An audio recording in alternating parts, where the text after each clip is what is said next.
This is Mayank here, and I am today going to tell you about the ECS auto-scaling and horizontal scalability. So basically with ECS clusters we get this advantage that we can add the capacity to our cluster whenever the application needs it, basically when the traffic is high or the utilize of the application is high, and whenever the application don't need so many of the resources, then it can just release those extra resources and then also bring down the cost. So let's see how this auto scaling can be configured and can be utilized in the ECS cluster. So ECS cluster has the capacity to scale out basically based on the CPU and memory. So like if there is high CPU utilization, or maybe if the use cases that application needs more memory, then on both of these parameters the application can scale out. That means it can add more resources or more EC2 instances when required. This means you can simply add the compute capacity based on the increasing load. It's very simple to configure that I will show in the upcoming slides. For example, a CPU based policy would look like that if we want to add that we should add new EC2 instances to my cluster if the average CPU utilization of my cluster crosses 50%, and the same can work for the memory. On my screen you can see basically the ECS cluster blueprint. That is how the cluster look like configuration wise and the resource configuration wise. So on my left you can see that there is an ECS cluster with service, task and ECS container, and on the right that's the same cluster, but it's just basically showing the resources, that is EC2 instances that it has. So let's first talk about the cluster on the left. So on the left side you can see that there is a cluster, and within the cluster we have services. So within one cluster we can configure many services. So within a service we define the task definitions, and within the task definition we provide the configurations of the ECS containers. So ECS containers basically has configuration regarding the Docker image that we want to run, because this cluster is basically assuming that we are trying to run our applications that are packaged as a Docker images, and those images are placed in on some repository. So in the upcoming slides I will show like how we are going to create this ECS cluster, then we are going to configure the services within it. The services could also be assumed as the business logics. For example, you have an application and you have a payment service, and you have a logging service. So service could be defined as these logical separate units, and within service we have just simple task definition and container definition, where we provide the Docker images, logging part, hard and soft limits, and etc. that we will see in the upcoming slides. On the right hand side you can see that we have ECS cluster, that's the same cluster, and after doing all this configuration, when it starts to run, then it successfully spins up the EC2 instances underneath, and on these EC2 instances we have ECS agents running, and these agents are basically these agents basically deploy these containers, and these containers by taking help of the container definitions that we have defined on the left hand side. So let's go to the next slide. Okay, for the purpose of the demo, I have noted few points like what I will cover in this demo. Basically, the idea of this demo is to cover how the scaling works, how can create a service that can have tasks, and those tasks are utilizing high CPU. And when those high CPU utilizing tasks cross the threshold limit that we define, then the EC2 cluster scale out and adds new resources to meet those capacity requirements. So we will just create a simple ECS cluster that is based on EC2. Uh, then we will just create the task definition with Docker image that runs an application with high CPU consumption. So I have already created a Docker image that runs a very simple application, and that application is just consuming a lot of high CPU. And this high CPU utilization is just to breach the threshold limits that we are going to provide in our auto scaling policy. So we will create a service with above task definition, and then we will define the auto scaling policy based on CPU. So this policy means that we will simply define that in our cluster, if the average CPU utilization across the EC2 instances reaches above 50%, then it should add more EC2 instances to our cluster to meet the growing needs of the application. What is our expectation from the result? It is very simple that the we should when application with high CPU utilization is deployed, it should scale out.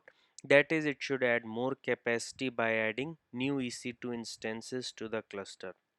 So let's go to the AWS console and try to configure these things. Let's start with the cluster creation first, as we mentioned in the steps. So just go to the ECS cluster, go to the cluster. So one thing before I start, that in this configuration I will be focusing more on the parts which focus on creating the auto scaling policies and the capacity provide configuration in the ECS cluster. And for the simple rest part of the configuration, I have also mentioned in detail in another video that you can check in my videos. So let's start with the simple cluster creation. Cluster. Okay, I will keep it default. uh, this will be an EC2 based instance, so I will create a new auto scaling group, image and EC2 instance, T2 micro. All of these steps I have already performed in my other video, so you can just go through it in detail. So this is the minimum capacity of in my cluster, that is one EC2 instance, and that is the maximum. So we will start our cluster with 1, and we'll see how with our configuration and with the increased CPU load the capacity will reach to 2. So SSH, okay, I can use EC2. Okay, monitoring nothing, tags nothing.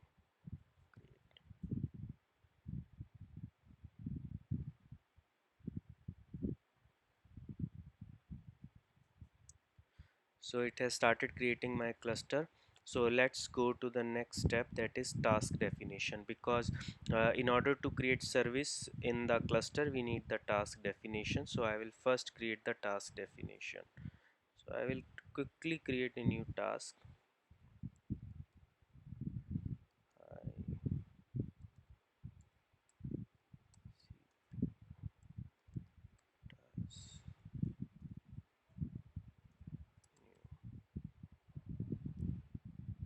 Okay, okay. One thing is that again I have to switch back to the old CLI, because with new CLI there is a issue in creating task, and there are not it doesn't show the option of choosing EC2 based task creation and create some trouble. So I switched to the old console, where I will first choose that task will run on EC2. Then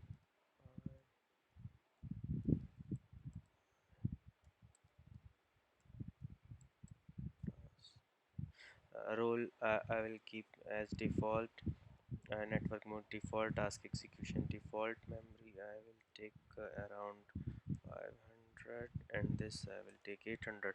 So actually I have chosen EC2 instance as T2 micro, which has capacity around 1 GB of CPU. So so I am taking the memory and CPU units in such a way that it will consume my whole EC2 instance, so that there cannot be two tasks initiated on that machine. So one task will occupy the complete EC2, and when the CPU utilization goes high, then it has to spin the new EC2 instance to fulfill the capacity needs. I will add container. In the container, test.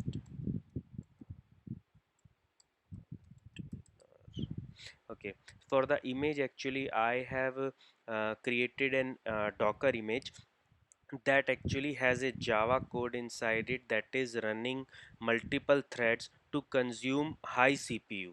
So it's just a very simple program where I'm just creating a lots of thread in a Java program, so that it just triggers the high CPU utilization when it is deployed on any machine. So I will share this repository. This is public repository, and you can also directly use this image the way I am using. So I will just copy, just a second, let's copy from here.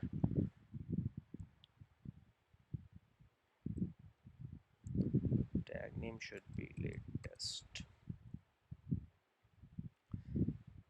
uh, Rest I will keep defaults, and just at the end I will just enable logging, so that I can troubleshoot if anything goes wrong. So I will add it. I will just not change anything else, and I will create this task. So task is created, task definition is created. Let's go to cluster, switch to new UI, and then let's just see my cluster. Okay, my cluster is there, it is there. Let's see the EC2 instances, because it should have created some EC2 instances uh,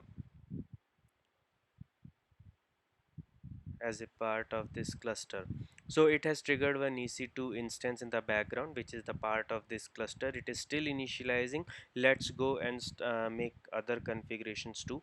So now I have to create the service, and in the service I will use this task definition and define the auto scaling policy. But just before that, there is one more thing also that I need to do, that is to provide the capacity instructions in the on the cluster level, so that it can add more EC2 instances. So this configuration we need to do in the infrastructure tab, and here I will choose this capacity provider, that is my EC2. I will just update it. It is already there. I just need to update it with few things. So it has very important section that is called scaling policies. So that is the section where we define the configurations if we want to make our EC2 cluster scalable. So let's see how. So this is turned on, manage scaling, and now I just need to make sure that at what target capacity it has to run. So this is very important configuration. So I will keep it 50%. I will keep it 50%. It means that the minimum capacity that it has, or the maximum capacity that my cluster has, it should run at a 50% of the maximum capacity available. So I will just update it.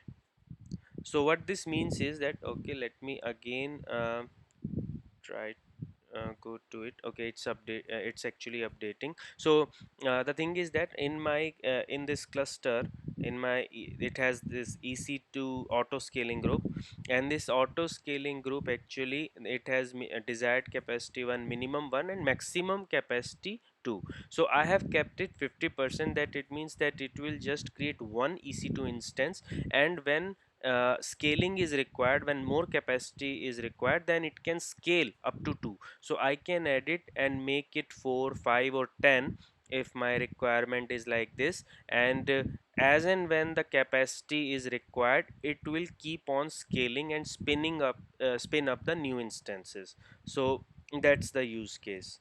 So let's go back to the cluster in the ECS cluster.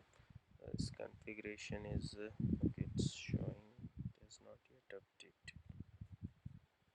Okay, the update is still in progress, so it will update, no issues. So meanwhile, let's go and create our services. So in the service section, this is our business, this can be our business service like logging service, payment service, etc. So for that, our launch type is EC2, and then again we have to choose this Hive CPU task that we just created with the name my Hive. This is the latest one. Okay, one. Yeah, so this Hive CPU service. So now I will go deployment options, that's okay. And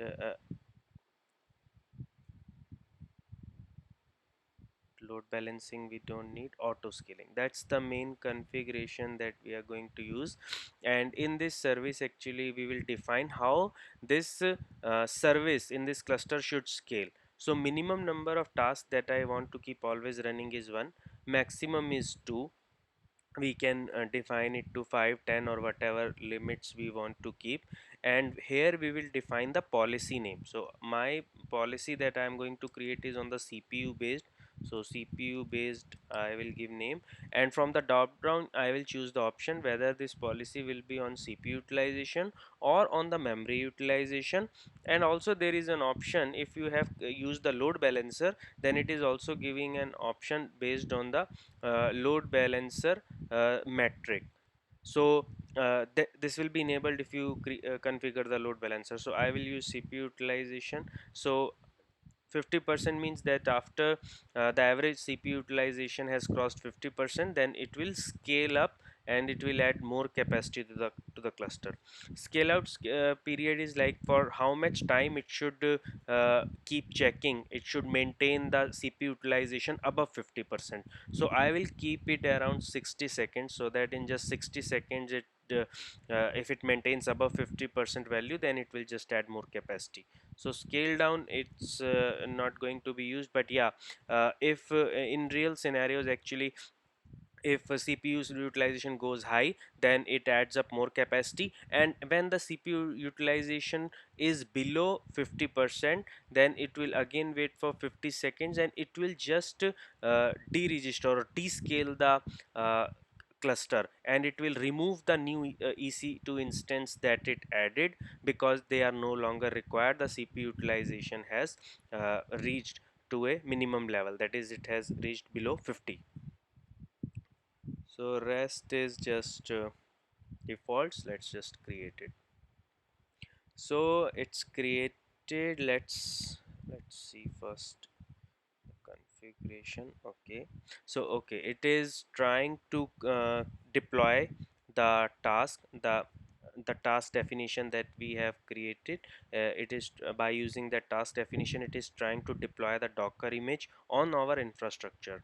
So in the task we can see when our this in the task tab, actually we can see the actual status when it will start running. So it has started running. So let's just go to the EC2 machine, and now we are just about to see the scaling magic. So there is one instance, and on this instance actually the my image is running, because I can see from here that this task, it has deployed, it has started running. And I can also check that by clicking here. I can go to task, and in the log section I will see my name. Actually this confirms in the log that my image is deployed successfully, because this is the log that I have generated in my image. So it is running fine. So at any point of time, maybe after 50-60 seconds or maybe 80 seconds, at any time it will realize that it needs to add more capacity, because it has breached CPU utilization. So just to show, I am enabling the detailed monitoring, so that I can just show you the CPU hike. So in the monitoring section you can see that over here you can see like how much the CPU utilization is there for this machine, and we will see that this CPU utilization has scaled up above 50% due to my image, and due to that it has to scale up and create new instance. So you can see it's important that you should know like where I can see up all this activity, where to check all these logs if something goes wrong, because it's easy when the things are going as expected, but when not, then we need to know how we can troubleshoot. So in the cluster section only, so you can see that one is deployed.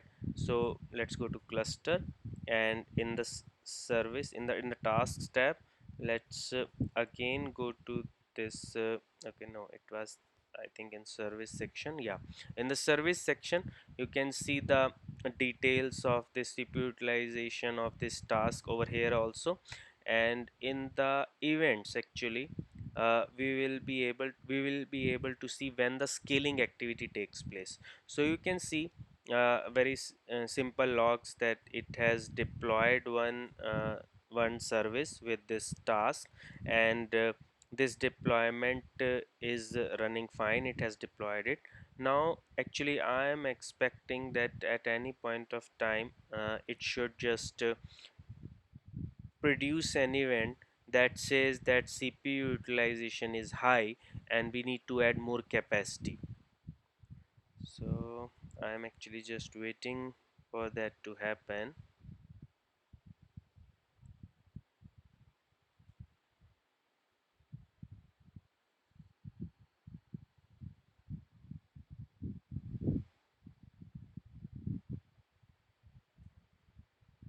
Okay, I think that's good. So you can see just on my screen that it is saying successfully set the desired count to 2, waiting for the change to be fulfilled by ECS. Why? Because it has breached this alarm. It's actually a change. It, whenever we are creating this policy in the back end, actually it's creating an alarm in the CloudWatch service. So when that alarm gets breached, then actually it takes this action, and now you can see that it is trying to create another deployment of our task, that is it's scaling up, and now it has got this signal, it is trying, or and it has deployed. Now the two are running, so that means that it should have added new capacity or more EC2 instance. See, that's perfect. So earlier there was just one EC2 instance, and there was a high CPU utilization when we deployed our image, and after this deployment CPU utilization increased, and it has detected this due to our scaling policy, and it has pinned the new EC2 instance that it has scaled out, and now there are two EC2 instances running. So that's the magic of scaling up, and it is very very useful in the organizations when we have large scale applications and we want to add the feature of horizontal scalability to our applications that should increase or as add the capacity based upon the increasing load. And the best part is when the load is decreased, then it will just kill one EC2 instance and it will save you the cost. So yeah, that's all about this. Thank you.